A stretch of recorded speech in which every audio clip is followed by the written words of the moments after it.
Vedare tinokuchingamidzai zvekare kune chimwe chirongwa pano paZim Facebook Secrets and Confessions. Tadzoka zvekare nemamwe mamessages. Rekedzai tibva tapinda mumamessages edu atadzoka takakubatirai. Zvakangoma hazvo veduwe. Pane imwe message iyo yandakatumidzirwa ichibva kune vamwe mukoma vedu.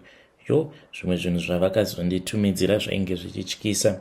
Only that ainge ari one time photo vakaita zvekuti you can only view once and you can't even save that video. Zvekare nemaphotos vachindirakidza kunzvimbo kwacho ikoko kwavainge vachiti vakaenda pavainge vachida kuromba. So nyaya yavo yakamira sekudai. Ndichange ndichizoitranslata kubva kuchirungu ndichiunza kuchishona. Hanzi a desperate cry for help. Hello Mkomanashi, please post my story as hidden identity. Ndiri kunyora nyaya yangu with a mix of emotions. I am feeling shameful, uye zvekare anger, disappointment, and I am desperate. Upenyu hwangu has been a constant struggle and I work 9 to 5 every day. Each and every day of the work, uye zvekare ndinoshanda mubhekari. Upenyu hwacho hwakangooma nekuti mubhekari macho imomo mandinoshanda. It is not an easy thing. Munopisa kuita kunge mugehena. The heat is unbearable and basa racho rinotoda akashinga moyo. It is quite grueling. I've been searching for a way out, a chance to break free from this endless cycle of poverty. Ndichingozviudza kuti kana zvikaita chete, then I'll build a better life for myself. Saka kubhekari uku kwandinoshanda, although it is a stable job and a permanent one, but mari yacho yandinopiwa ndidzo dziya dzavanoti nzungu ndamenya. The pay is minimal. Apa basa racho richirwadza. It is very exhausting. I have tried to make ends meet, but it seems like no matter how hard I try to work, zvezvakangofanana. Ndiri kungoraramawo zvekiya. Apa stress ne-anxiety then started to affect my relationship uye zvekare nemmy well-being. Saka dzimwe nguva ndaizongoita usiku hwose ndakasvinura ndichingofunga. Over time I ended up stumbling upon imwe yavanoti the Brotherhood of Enlightenment.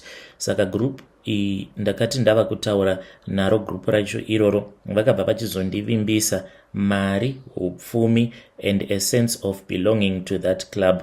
Vakabva vati ivo vainge vaine masecrets ekuti vanokwanisa kutondibetsera to unlock my full potential uye zvekare yavanoti financial freedom. I was desperate for a change and their promises seemed too good to pass up. Saka ndakabva ndazotanga kubhadhara ma-initiation fee installments angu, hoping kuti zvimwe kuda I was going to secure my place mugroup macho imomo. Then the cult leader and I taigara tichungoita ma-video calls. I even got a glimpse of his temple. Mutemple imomo ndakaona kuti mainge mutori nemufananidzo waBaphomet, Satani chaiye, uye zvekare nemapyramids kumadziro. Everything was so real. And kune avo vasingazivi anonzi Baphomet. Baphomet is a demon. Demon iri rakaita half woman, man, half god, uye zvekare riine a star yavanoti pentagram pa forehead. So one time after ndabhadhara my installment, after joining this brotherhood, ndakabva ndazoita video call necult leader. Iye akabva azondiudza kuti ainge ari ku OR Tambo International Airport boarding a plane. He told me kuti he was going to Dubai to initiate new members and instructed me to continue nema payments angu. But after completing my payments, ndakabva ndachizoudzwa kuti ndinge ndichizoenda kuMidrand uko kwandaizosangana nemamwe mabranch members, but nekuda kwekuti ndainge ndisina mari handina kukwanisa kuzoendako in time. After a while I gathered some money to pull up, but akabva achizotanga kuignore my text messages angu. So I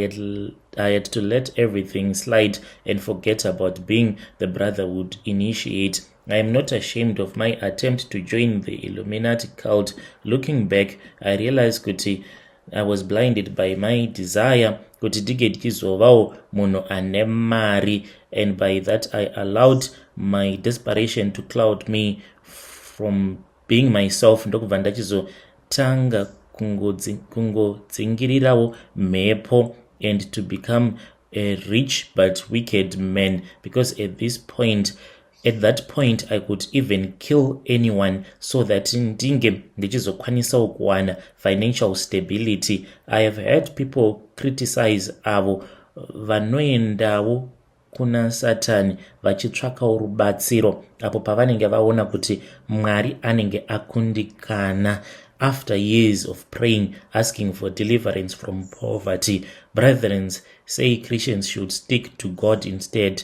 But I believe that is easier said than done. As the Bible says, not everyone who says, Lord, Lord, will enter the kingdom of heaven. Some people might say, I am looking for a shortcut to success, but I am looking for a way to improve my life. If there is a group or organization that can offer me a legitimate path to wealth and success, nanasu uno kutaura chokwadi, I am still willing kuti ndinge ndichijoina organization iyoyo than to work at this job. It is okay kunyangwe zvikanzi ndaita drug dealing kana human trafficking nelevel randiri right now. I can even take chances. I mean, zviri nani I think kuti unge uchinzi aurare but woshaya hako hope uri mumansion yako than kuti unge uchizonzi unoshaya hope apa unenge uri mukamukuku. So I am ready hangu kutaura chokwadi nezvose zvandakasangana nazvo. I am willing to work hard. I am willing zvekare kuita masacrifices, mablood sacrifices acho kana kuri kunzi zvikanzi kunenge kuchidiwa mablood sacrifices. All that I need is a chance. To be honest, I am willing to do whatever it takes kuti mukurarama kwandichazoita ndige ndichizova financial stability uye zvekare a better life. I have lost everything and now imba yakanaka. I don't have a decent family. Tiri vanhu vekuti we are disorganized. Umwe noumwe ari kwake anorarama upenyu hwake ariko ikoko. Iniwo zvake ndiri kurarama upenyu hunorwadza. I am left with nothing. No rent, no food. I don't even have a good standard of life. Ndinongorarama upenyu hunongorwadza apa. I want to live a life that is expensive. So yeah, it is what it is. Kana mukaposta nyaya yangu ndizivisei, ndichange ndichizotevererawo ndiri mucomment section. Yo, vedari ndo message iyo yandakatumidzirwa ichibva kuna mukoma vedu. I guess he caught me by surprise because pandakataura navo vaitoita sekunge vari kutsvaka munhu anokwanisa kuvabatsira vagotendeukawo vatange kuenda kuchurch, but it seems as if havasati vaita give up. Hanzi ndichiri kungotsvakawo n'anga inokwanisa kundibatsira, but ava vari kuti havasi kuda zven'anga. Hanzi ndikutoda Satani direct, kutotaura naSatani. Ndakatomboedza asi zvakaramba.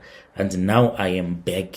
Any sacrifice, mamwe masacrifice aya andainge ndakambonzi ndinge ndichiita ndikatya, right now I am willing to do anything. Yo, pane picture nevideo ravakanditumidzira zvainge zvichityisa. Vainge vari mune imwe room. Let me try to find this video so that I can just describe what was going on muvideo racho iroro. So pavideo racho ravakanditumidzira, it's like vainge vari mune imwe imba. I don't know kuti kumidrand here, saka it looked like vainge vari mu dining room. Then there is a table iyi yakakura, and pane varume, I don't know kuti varume here nevakadzi, but vakapfeka kaita mazigemenzi eblack. Vamwe vari ku right side, vamwe vari on the left side, uye zvekare mune macandles. Kuti macandles here muri kunge mune malamp ari kubvira moto. And then on this table umwe nomwe ane plate yake, but muplate umu muri kuita sekunge mune chikafu chirimo. I don't know kuti chikafu ichocho what kind of food is that. Saka at the end of this table ndiko kune idol yacho yanga ichinzi Baphomet. Yeah, strange things indeed they do happen. Saka Baphomet wacho uyu chipuka chine mapapiro uye zvekare the head looks like a god, like a woman as well as a man. Chakapfunya hacho chisero chiidol chacho ichocho. It is at the end of the table close to the window. Saka hanzi ndiko kwacho ikoko kwandakaenda kwacho kwavainge vakati ndike ndichizoita masacrifices acho, but I was scared at that time. But hanzi iko zvino zvimanje ndava ready and willing. Hanzi basa randinoshanda hama dzangu basa racho rinorwadza. Hanzi ndinoshanda mubhekari. Hey, pakaipa ngatizamei kuti tinge tichitaura navo mucomment section. Zvakangoma hazvo vedu way. Hey, pakaipa regedzai tibva taenda panyedu inotevera.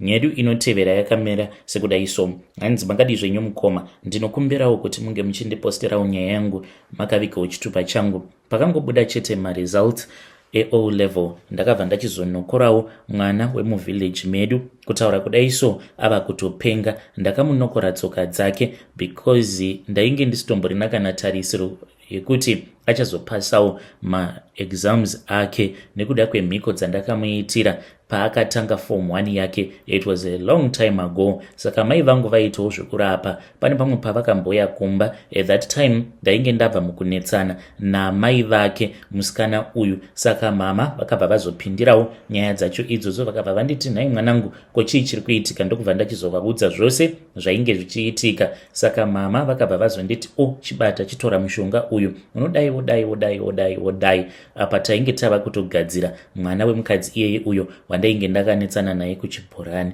Saka akabva achizomboita sekunge munhu ainge ava kupenga like at that time ndokubva achizoita right. Saka handina kana kuzombotarisira kuti angazonzi apasa, but mukoma I was surprised kuti atobudawo nema A, even kumaths kutobuda ne B. Mwana aitozivikanwa kuti rainge ritori dofo. Then maticha epachikoro pake paanodzidza vakabva vachizoti vainge vachida kumutsvakira sponsor. Ndikati no, izvo zvesponsor I'm not going to wait mwana uyu achizotsvakirwa sponsor, nekuti kana akatoenda kuchikoro akazowana basa amai vake vanenge vava kutodyawo vachiguta. Ndo pandakabva ndachizomutaimira akapfuura nepamba pangu achingonobuda chete. Mushure mekunge akumbira bhara ndikabva ndazomunokora tsoka. Ndokubva ndatora ivhu riya ndikabva ndarikanga sezvandainge ndakaudzwa naamai, ndikarizanganisa nendove yemombe. Ndikabva ndachizoenda naro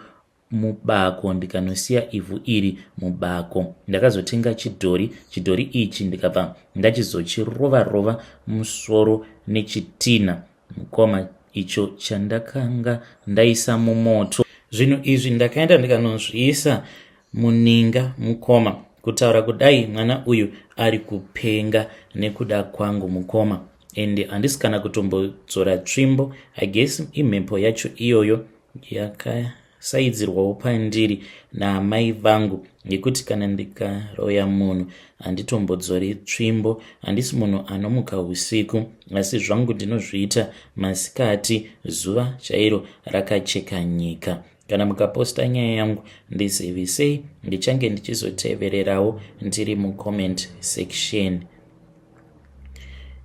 Vedare ndo message iyo yandakatumidzirwa ichibva kuna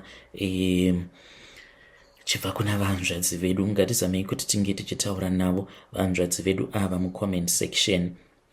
Regedzai tibva taenda panyedu inotevera. Nyedu inotevera yakamira sekudai so. Hanzi makadi zvenyu mukoma ndinokumbirawo kuti munge muchindiposterawo nyaya yangu makaviga chitupa changu. Ininiwo ndiri mudzimai uye zvekare ndine makore 37 years ekuberekwa. Mukomana ndiri kuchengetwawo nomumwe murume uyu imbinga, but dambudziko riripo nderekuti hanzi tiri kufanira kuti tinge tichienda tose kumusha kwavo, nekuti ari kuda kunoisa tombstone paguva revamwe sekuru vake. Dai kwanga kuri kunzi zvinhu izvi tichanozviita takawanda paine hama dzake, even nemudzimai wake aripo, ndaikwanisa kuti it is okay handei, but nyaya iripo ndeyekuti hanzi tichangoenda tiri vaviri, uye zvekare hanzi nevamwe sekuru vake, but sekuru ava itori n'anga iyo yaanoshandidzana nayo. Naizviri safe here kuti inini handina kana kutomboroorwa, nditoriwo girlfriend, then tobva tachizoenda tose kumusha kwavo tonoisa tombstone pakati peusiku tine n'anga yake apa inini ndiri mutorwa futi on top of that. Please ndibetsereiwo muri yeZimbabwe. Iye ari kuti kunyange usingadi kuburuka mumotikari unongoramba hako wakagara mumotikari. It is just that sezvo ndinenge ndichidriva ndiri ndega mumotikari mangu, I just want someone wandinenge ndichikurukura ndichiita nyaya naye. Naive dare zviriko here izvozvo? Kutaura kudai so mukomanashi atova nenguva ndichiti kana ndikamukumbira mari obva ati mari hapana. Ndobva ndati une shuwa kuti ungandiudza kuti mari hapana? Obva anditi ko mari yacho ndingagoiita sei, nekuti ndikufanira kutanga ndaisa tombstone paguva rasekuru. Saka ndinomuti ko why uri kuda kuisa tombstone paguva rasekuru vako usiku? Akabva ati kusurprise vavengi. Nai zviriko here kuti tombstone rinoiswa usiku? Please help me. Ndichange ndichizotevererawo ndiri mucomment section. Vedare ndo message iyo yandakatumidzirwa ichibva kuna vahanzvadzi vedu. Zvakangooma hazvo vedu we vahanzvadzi, muri kuda kutoshandiswa paurombwa imi. Hakuna zvinhu zvakadaro, but ngatizamei kuti tinge tichitaura navo vahanzvadzi vedu ava mucomment section.